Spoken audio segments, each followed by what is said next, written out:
Hello, everybody. Today, as we all know, is the International Day of Medical Physics, and I would like to congratulate all my colleagues around the world and say that we all should be proud to help the diagnosis and the treatment of billions of people. When I was looking at the site of the IDMP, I saw this photo, which is very interesting, very inspiring to the next generation of medical physicists, because there you can see so many scientists that have participated in the development of methods, modeling, equations, and instrumentations that are now used in diagnostic radiology, radiation oncology, and nuclear medicine. In the next page, this girl, once she sees that the universe of equipment that is somewhat related to medical physics is very, very large. On the left side, you have the diagnostic radiology procedures with using mammography, interventional radiology, computed tomography, PET, and PET-CT. And on the right side, you see the treatment machines, cobalt, the brachytherapy, HDR, LDR, LINACs, protons in the treatment planning systems. In the center of this picture, you see a radiation work. The first impression she has is to say, well, my God, I have to perform quality assurance and guarantee that every one of those processes are quite right. And I have to tell her, no, not exactly, because on the left side, the medical physics today is very well divided in areas. We have the diagnostic radiology here on the left side, and also the nuclear medicine. In those two areas, what is very important is that we have to guarantee, we have to provide a very good quality assurance program is to obtain the best image quality possible using the lowest dose of the radionuclide or radiation. And on the right side, what we have is the radiation oncology, that also specialized medical physicists are working in this area. So I'm going to concentrate this presentation on this area because the demand in terms of accuracy and uncertainties on the doses are much, much stronger than on the diagnostic radiology.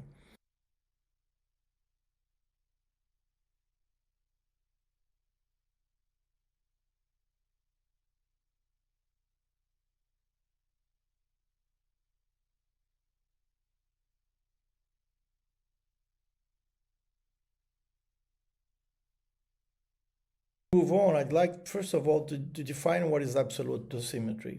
Absolute dosimetry refers to the measurement of a physical quantity, in this case the absorbed dose to water, with an instrument of the highest metrological quality, allowing its determination in accordance with the definition. And relative dosimetry refers to the absorbed dose to water at the user's level, in other words, at the hospital, performed with ionization chamber, calibrating the SSL against a standard, following the conditions defined by the code of practice at the user's level. Relative dosimetry in the clinical environment, the hospital environment, the various measurements that we need to perform are under non-reference conditions, where the calibration coefficient does not need to be used, and that's why it's called the relative dosimetry.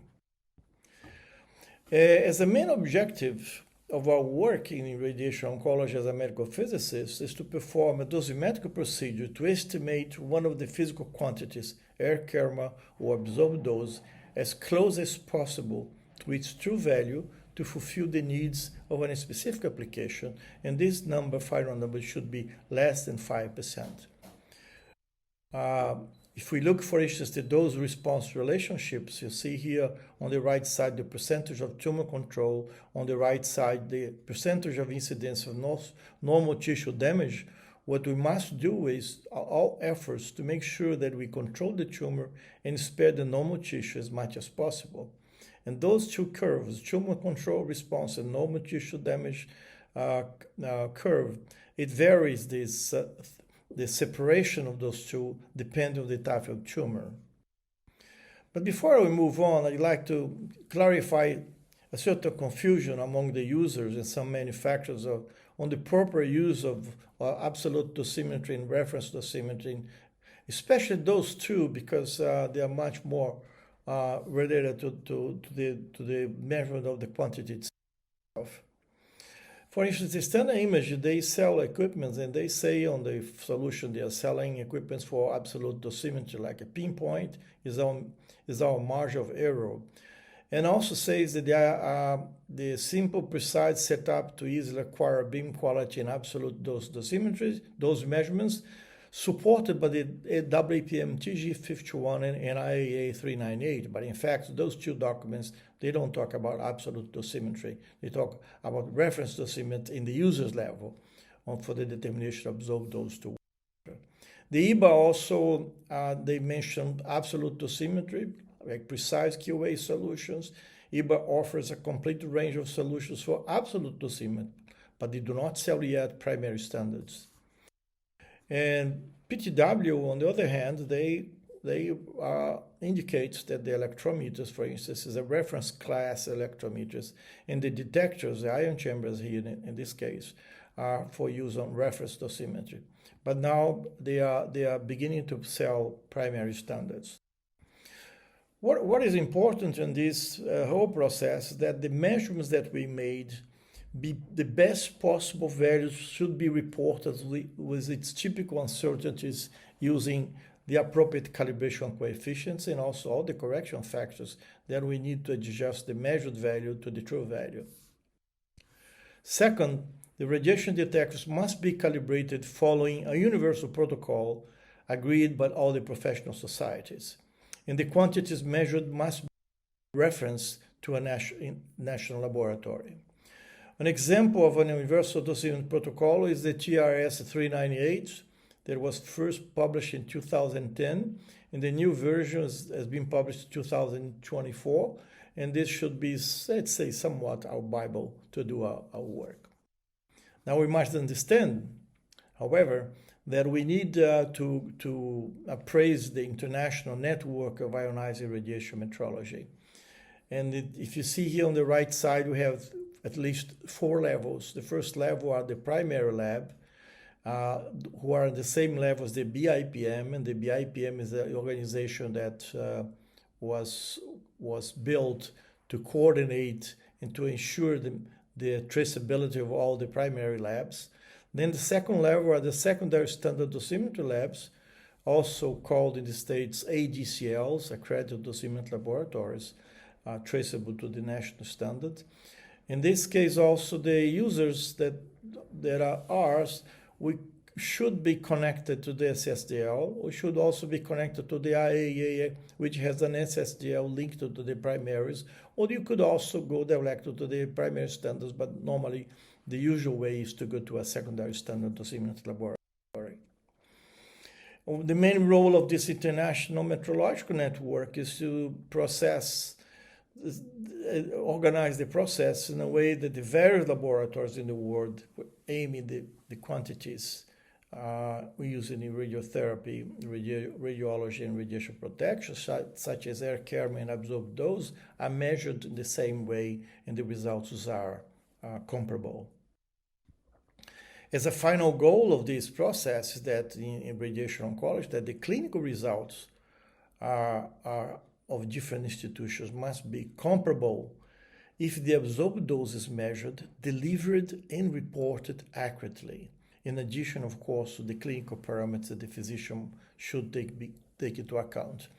And for instance, on the right side here, this is a survival curve of a particular tumor and shows 3 different risk groups of patients with time, and the accuracy that we provide to the doctors will help them to understand better those curves and also to compare those results, as I mentioned, to other institutions.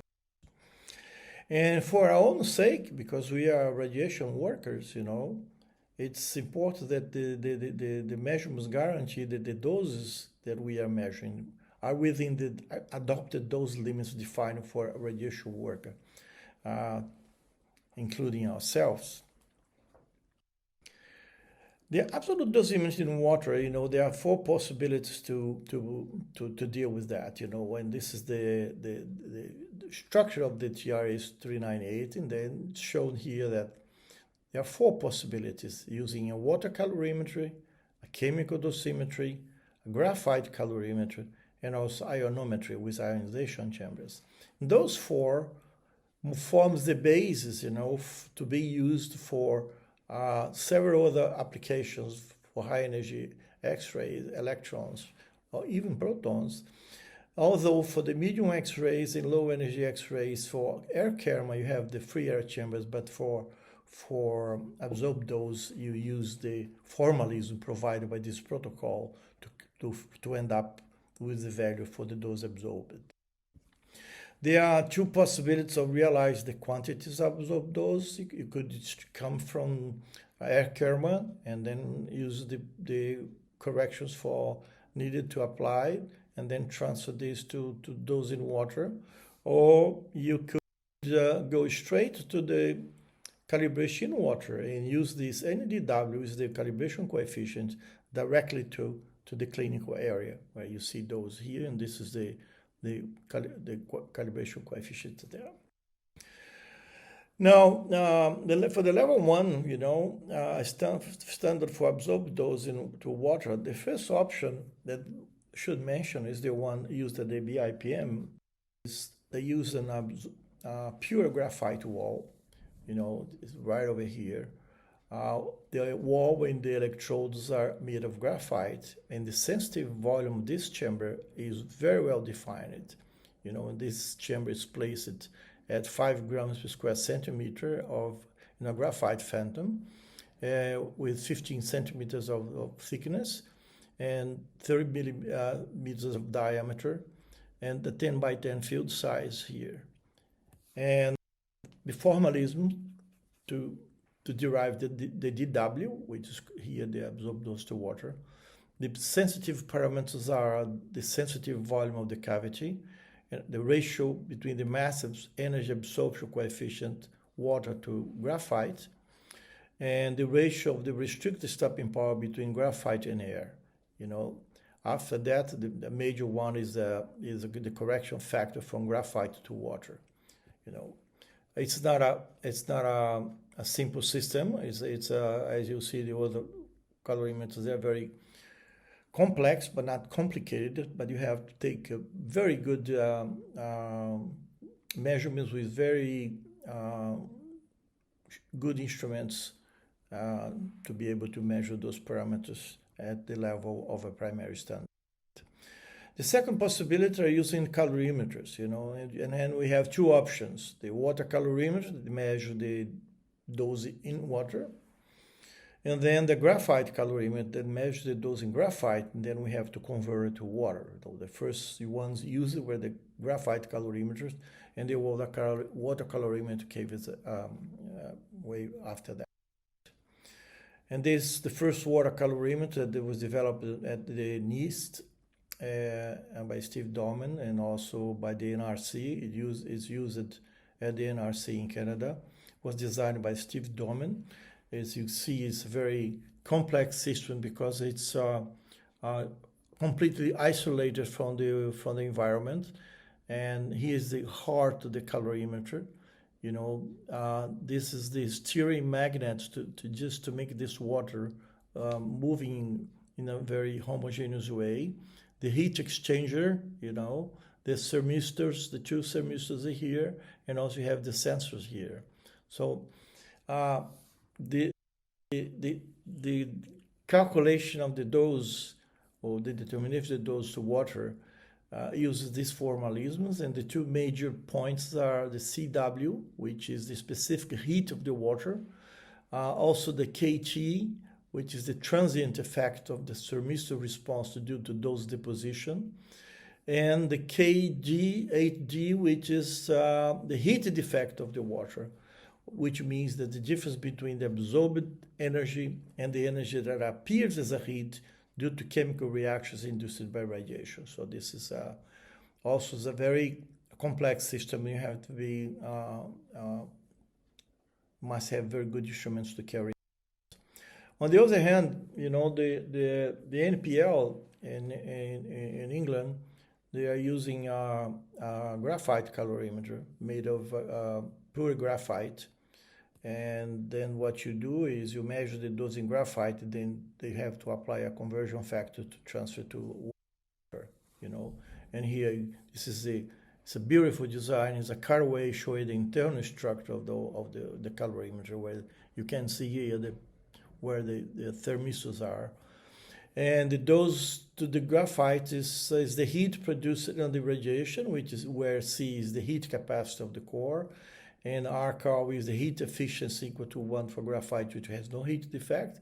And those are the other series of factors that you have to take into account. Those two systems, they are very beautiful systems, but they are, as I've mentioned to you, it's a very complex system. The other possibility is to use the ferrosulfate, which is a Frick solution that was created by a scientist called Frick. And this has been used for more than perhaps 70, 80 years. I used that almost 50 years ago when I was at MD Anderson. It consists of measuring the conversion of ferroions to ferric ions due to the ionization radiation effect. In this G, E is the chemical yielding of the reaction that you are measuring. This G value, varies with the mean energy of the beam. Over here is the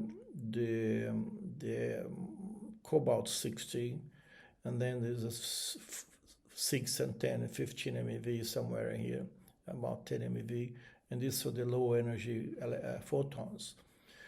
And how to do that, how to define the dose to the Frick is to have the solution of ferrosulfate and introduce this solution into this cuvette, which has a very, very well-defined length. And this solution also has a density and has a mole excision coefficient, and they use the chemical yield of the reaction for that particular beam. And what you measure with respect to photometer, in this case, is a dual beam with absorbance, and the difference absorbance over the G value and the length of the cuvette, the solution density, and the mole excision coefficient is the dose to the Frick solution. Now, to transfer that to water, what you have to do is to use a factor that converts the absorbed dose to the Frick solution to absorb dose to water. The P-wall that corrects the disturbance caused by PMA values of the distortions from the walls of the holders containing the solution when you irradiate it. And this F value, which corrects for the homogeneity of the dose deposit in the Frick solution along the radial and vertical axis. This method is very complex. This workload is very, very high. It requires rooms with no dust cleaning, with laminar flow hoods, milli-cube water production, glassware, quartz cuvettes, high resolution double beam spectrophotometers with filter, and high purity chemicals. This is one of the key points, the high purity chemicals. For this reason, its use is restricted to laboratories and also to research environments. It's considered a primary standard, and some of the primary standard labs use this Frick as a reference.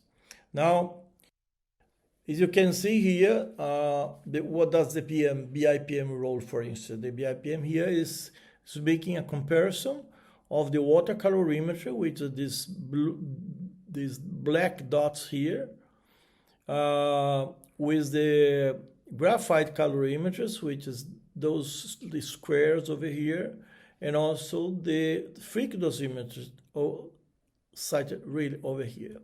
And this is normalized to the graphite chamber used by the BIPM. As you can see, the overall variation is about 0.5%. The next level, which is becoming closer to to our realities is that the reference dosimetry that starts this secondary standard dosimetry lab, or the ADCL in America. Those are calibration laboratories recognized and accredited with the highest quality of metrological instruments, and they have an extensive QA program to maintain those instruments, and the standards they use, the secondary standard, must be recalibrated in a primary standard or the IAEA SSTL every 2 years, and participated of the QA programs of the agency. The main responsibility of this SSDL is to provide calibration to the final user in one country or in a region, especially for those two quantities. They are more related to radiation oncology. They are air care and absorb those to water. And the second main responsibility is to ensure a national traceability in a country and also to the international metrological network. In Latin America, for instance, as you see here, the map on the right side, we have 24 countries here, and we have 11 SSDLs that are covering the needs of this particular region. I must make a big reference here to the efforts of the IAEA in creating the SSDL network throughout the world, and we have 68 SSDLs at least on the member states in March of 2022, and it's possible that now those numbers are a bit higher. You see the whole world in Europe, Africa, New Zealand, South American, we have 11 centers there. And the IAEA now have provided the infrastructure, they have provided training, and also the traceability, and also the coherence, the metrological coherency, by making periodical comparisons with the standards of those labs. And they also send the experts to those labs with reference instruments to make comparisons, make sure that you have a traceability to the network. Now, when we go to the user level, which is a hospital level, a radiation oncology, the procedures for calibration must be conducted respecting the same conditions indicated in the calibration certificate provided by the SSDL or the PSDL. And the formalism in both conditions must follow the reference conditions stated on the new version of the 398. This is very important. Also, at the user level, you should say that most likely the radiation oncology centers have two systems. When I say two systems, there's one chamber, one cable, and one electrometer, and one reference source. They have two of those systems. And at least the chamber is with the electrometer and the cable are calibrated every 2 years under similar conditions. One system normally we recommend that should be kept as a local reference, and the second one we call it field instruments. They are the one used daily routine periodically. It's also used to cross-check with the local reference. The set of instruments that are needed to do that, are the thermometer. Nowadays most of the centers are using electronic thermometers, not digital thermometers, not thermometers with mercury anymore, because they are becoming prohibited because of the toxicity. A barometer of very high quality, chambers. This particular one here is a 0.6 cc, most likely is a reference chamber used to be calibrated SSGL, but you also have the diagnostic radiology chambers that, and this little one here is also cross-checked with a reference chamber to be used for measurements in small fields used in radio surgery. What we do there is the reference dosimetry, It's performed and use a water phantom, normally the order of 30 by 30 by 30, and using the chamber positioning at 5 centimeters in depth of water. The field size, where you have the entrance beam, is 10 by 10. The reference beam is a cobalt 60, and the SSD, which is the source to surface distance, 100 centimeters. This is the reference condition used at the SSTL to provide the calibration coefficient for you. And then, if you have to use these calibration coefficients in a different beams, like 6, 10, or 15, or 25 MeV, then you either have the option to obtain a calibration coefficient for those energies directly from a few primary labs, so you have to use what they call a KQ factor that adjusts the calibration coefficients provided for the cobalt 60 to the beam quality that you're using. How do you define that? By beam quality is called a tissue phantom ratio, that you use a phantom, a water phantom, in a field size of 10 by 10 centimeters, and then you make a measurement with an SAD, a source axis distance for 100 centimeters. You make one measurement at 20 centimeters, then you make one measure at 10 centimeters, and the ratio of those two, it's called a TPR 20. How do you use that? You use that to define the KQ value. Now, this is the ratio of which is defined by the TPR 2010, and this graph here is interesting to show that you must be careful when you're using the ion chamber, because the KQ value varies with the chamber, because manufacturers use a different material on the chamber wall and electrodes. And you can see here you have at least 2, 4, 8 chambers, and the KQ values are quite different from what one would expect. For instance, here this red line here shows somewhere a 6 MeV beam, and depending on the chamber, you can have a variation of 1% or a bit more. And as you move further in energy, this difference could be higher. So if you have your chamber calibrated in a secondary standard dosimetry lab, and then you define your KQ values. But if you change your chamber, you have to cross-check it with that particular chamber and define and look for the values. They are published on the protocol, or you can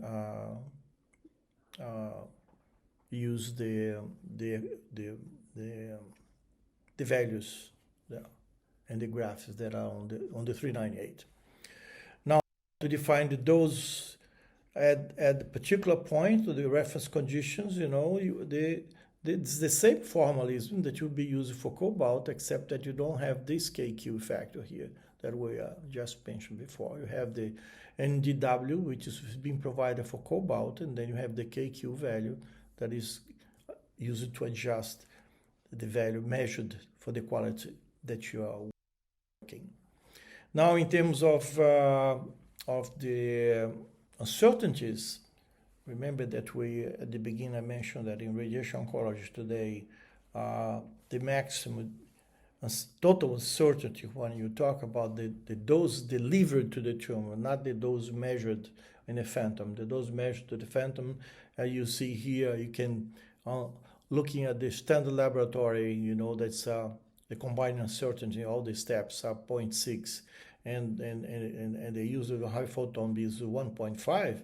This is just for the beam calibration. When you consider that the beam is inside of the patient, that you have to use the treatment planning system to do the dose calculation. The overall uncertainty should be smaller than 5%, as recommended by the ICRU and also the IAEA. But recently has been some evidence showing that these uncertainty should be smaller, and some people already say they should be around 3.7%.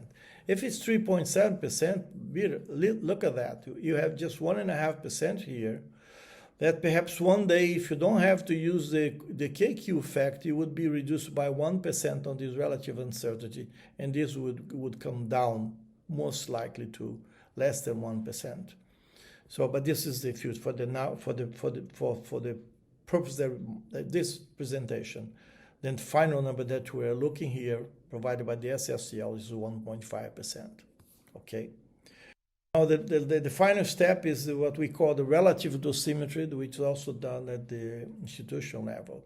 And that you can use several type of detectors, like small volume chambers, the one that I've shown before, diamonds, diodes, which are direct reading instruments, and also you use passive detectors like TLD, OSL, and radiochromic field.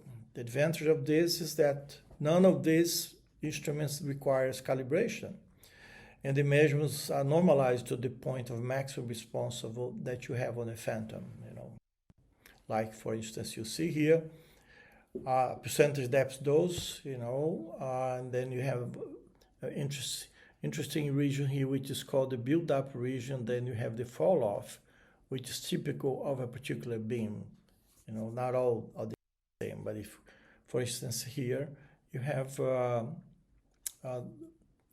KV, low energy KV photons. Cobalt 60 is the green one, 6 MeV is the red one, and 18 MeV is the blue one. But interest to note that the build-up region changes very strongly. For instance, for low energy X-rays, is 100% is at the surface. For cobalt, is about 0.5 centimeter, depends on the field size, and then is moving as the energy goes up, but the combination of those fields is also could when you combine those energies, the same treatment, this distribution have to be carefully analyzed. Another way of using for relative measurements is to define the flatness of symmetry of the beam. In other words, the beam that's coming out of the machine at the surface of the phantom, which simulates the surface of the patient, it must be flat.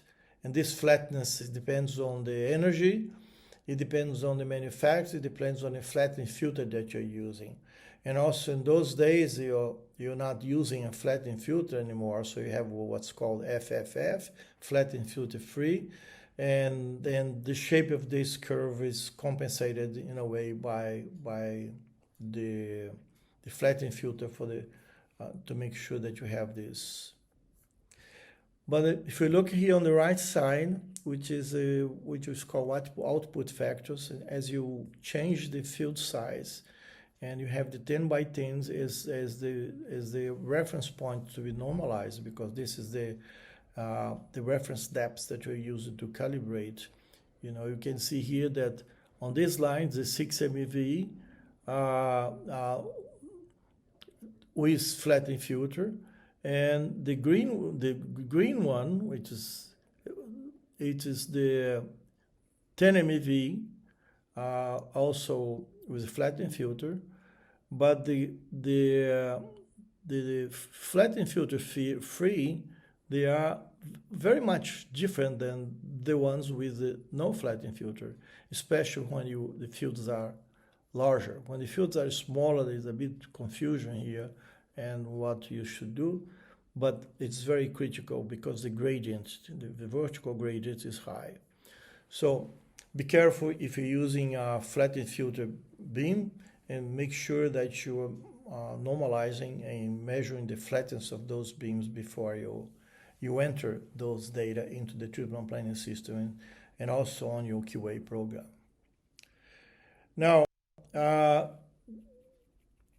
key points that I'd like to raise here are, even for the relative dosimetry, as you move the detector into the phantom, the energy fluence also changes.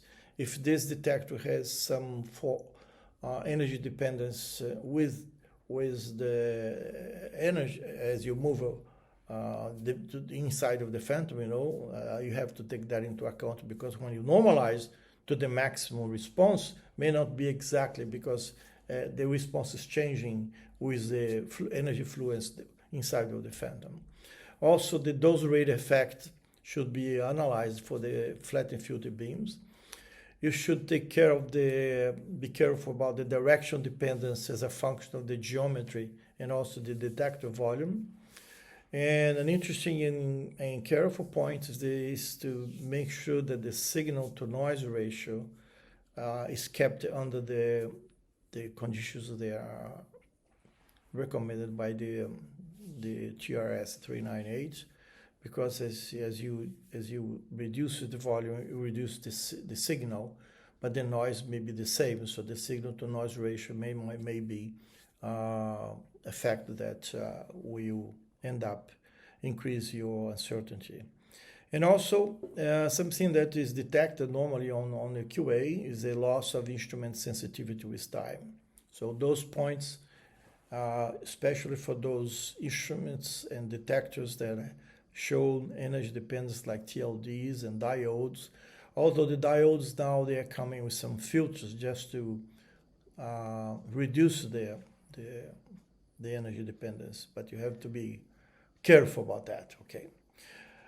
My final remarks then would be just to go back to the objective of these presentations. As you noticed with me during this presentation, that absolute dosimetry is not a very complicated, but it's very complex and should be only done on the primary standard labs and also in research labs. The reference dosimetry, that's the dosimetry that we make at the hospital, not absolute, as some people call it. It's a reference dosimetry because it uses the calibration coefficient that's provided for the cobalt-60 under reference conditions, or if you're using for high energy beams, then you have a KQ factor that needs to be applied. The relative dosimetry that we also perform in the institutional levels, we don't need to use the calibration coefficients. Or you have to use it, normalize it to the maximum response of the detector, taking care, as I've mentioned just a few moments ago, if there is an energy dependence of the instrument that you're using, okay? User for references, I think the 398 edition to 24 is our Bible in a way. If you follow that, it's very unlikely that you'll make a mistake. I have one publication that I made about these differences in absolute reference and relative dosimetry. You have the new version of the ATICS book, which was a tremendous good job done by Pedro Andreu and Johannes and David, which should now be used during the medical physics training programs, which was published in 2017.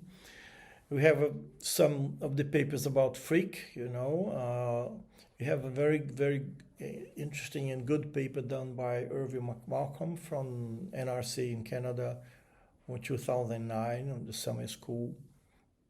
Basic paper by Butchon and Yatel, and also 2 other reports that could be of use to you, okay? Before I end, I would like to thank my dear colleague, Dr. Patricia Moura, the president of ALFIM, for asking me to deliver this presentation. And on behalf of ALFIM, I would like to invite you to participate on the 10th Latin American Congress of Medical Physics, the 2nd Ibero-Latin American and Caribbean Congress of Medical Physics, and the 4th International Symposium on Radiation Protection in Medicine that will be held in March in Antigua, Guatemala, with the main frame of conquering the future of medical physics. This city, I've been there before. It's an old city and very historical, and that's why it's called Antigua, Guatemala. And I think it'd be very nice if you enjoy to be there. And finally, ALFIM is, for those who are not aware, is the Latin American Medical Physics Association. It's a very active association that have different sites of access, like Physica Médica ALFIM, ALFIM Organization, ALFIM YouTube, ALFIM PhysMed, ALFIM Physica Médica, and so on. And it's an association that provides great connection between the Latin American medical physicists, with frequent online presentations, meetings and discussion groups, and also provides links to several publications have been published. Well, thank you very much for your attention, and I wish you well and hope that you do a good work as a medical physicist and keep doing a good job, because there is a patient across us that needs our attention, needs our care, and needs the best we can do to provide them with the right care. Thank you very much.